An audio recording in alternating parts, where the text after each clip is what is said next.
representation in the library and in books. So I just want to know your opinions, your thoughts. Is it still important to have Black librarians in libraries and to have representation in books? Because you have all this stuff with book bans and censorship. Yeah. So what's your thoughts about that? You know what? I think the representation conversation is interesting because I think there are certain places where there are certain institutions where I think representation is actually a false salve. I think representation can become a bit of a trick bag. But in libraries, I actually think it still maintains a certain level of integrity because I've never met a librarian who didn't love their job. Right? So like when we talk about representation in business, you could be a Black man in business and screw Black people all day.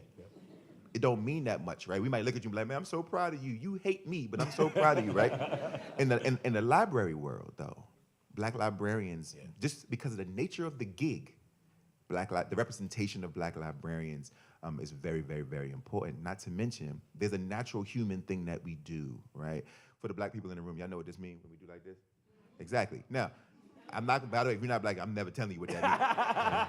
But you notice how all these people in here— It's not a folding chair. But you notice how all these people in here are like, we know what that means. It's an interesting sort of secret code, like a language that we all know, right?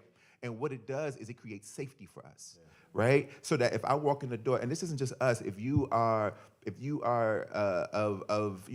Latin descent, if you are a Latinx person, if you are a gay person, even though it's not always the same because you can't always tell who's gay or you can't, you know what I mean? But if you are, whatever it is, whatever your sort of sect of society is, or all the different margins and iterations of your identity, we all walk in the room and look for ourselves. Everybody. Not because we don't want to see everybody else. I'm going to get to everybody else as soon as I see me first, right? I'm going to see me, and then I feel safe, and now I can see everybody. Same with reading. Representation of safety. Same with reading, right? If I can see a librarian first, I'm like, okay, I belong here. And if she can give me a book, if I desire this kind of book, because Black kids also want to read fantasy and other things, by the way. We don't all want to come in and read Jason Reynolds, right? Like, oh, you got any books in the hood?